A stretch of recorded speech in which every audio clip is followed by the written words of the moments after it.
Hello, my friend. I am Susie Moore, and I have a treat for you today with this video. I'm telling you 7 questions that a life coach will ask you to get to the bottom of identifying your passion. But before I begin, remember to like this video, hit subscribe, and click on the bell icon if you want to be notified of all of my upcoming juicy content. Now, what questions does a life coach ask when someone comes to him or her saying, I just don't know what I'm passionate about? These questions will take you far. So you might want to pause for a moment and get a pen and paper to jot down your personal answers. The first is this: what am I doing when I'm slacking off work? There is gold in this question. I used to work with a girl at an ad agency, and she said, oh my gosh, when I'm not doing media buying, doing media planning, I am creating lookbooks on Pinterest. I'm looking for designer deals. I'm putting looks together in my mind on my own design pad.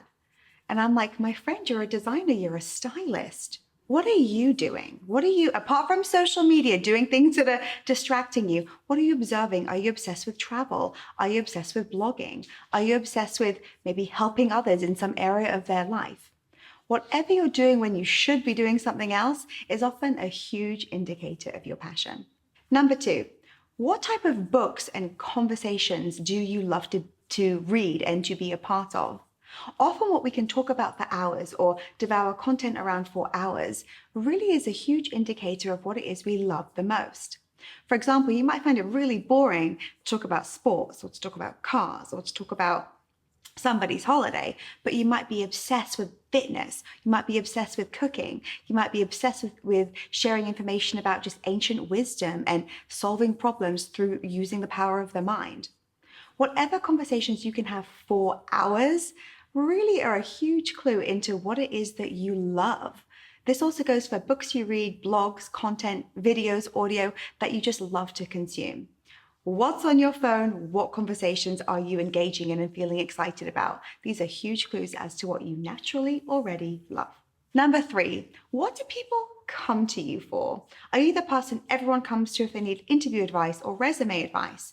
Are you the person comes to if they need to create a budget at home?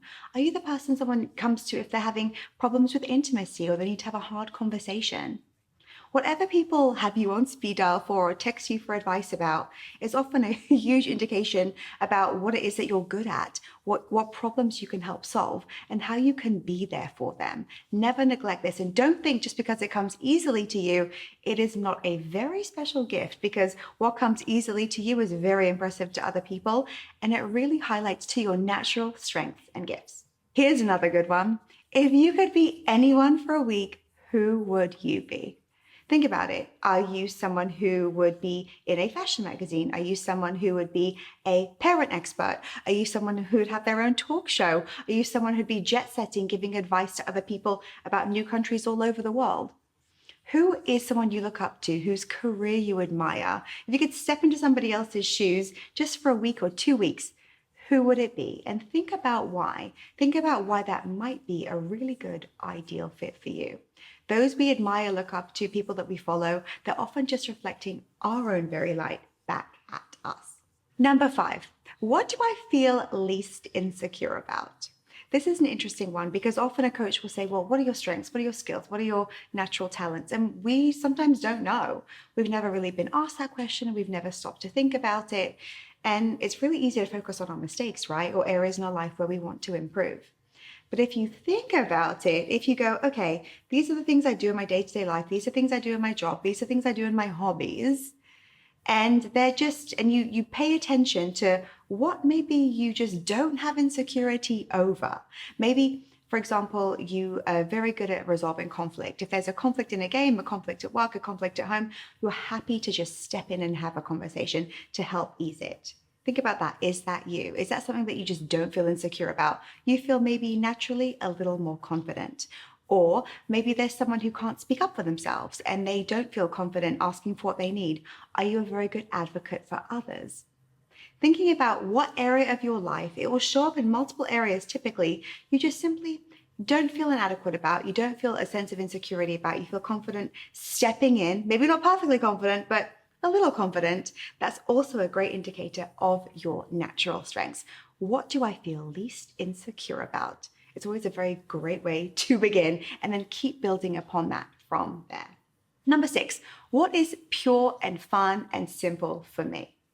Remember that success is supposed to be easy. It's not meant to be blood, sweat, tears, hustle, struggle, work till your eyes bleed crazy.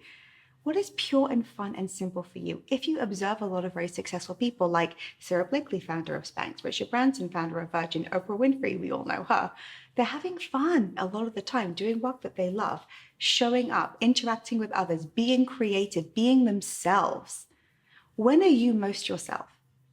When do you feel most alive and like yourself? Because the world needs people who come alive and who have fun doing their very best work. And then finally, number 7, what are you willing to do? What are you willing to do? Think about it. If you're passionate about something, passion is a discipline. It's not like passion exists and something magical happens. It requires us to go forth, to be curious about it, to keep taking steps forward to make sure our passion comes to life more and more and more in bigger, expansive ways. Think, what passion is worth that for you?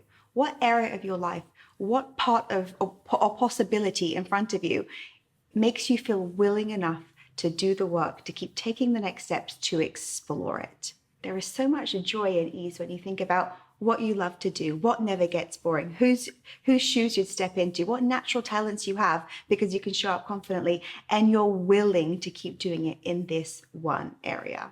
Success leaves clues. Passion leaves clues. It's not meant to be a mystery to us what it is that we're good at and what we're meant to do in this world. It is meant to flow and come easily if we just remove the resistance and blocks to it and allow ourselves the worthiness, the ease, the love of taking those steps for ourselves and for others, because our success is generous. When we show up in the world alive, connected, inspired, we inspire everybody else around us too.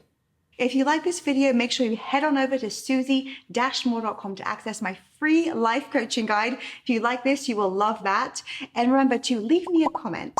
Tell me what your favorite takeaway was from this video. Is there something else that you love to ask yourself when you're looking to identify your passions? And be sure to hit like and subscribe to get more and more juicy content from me.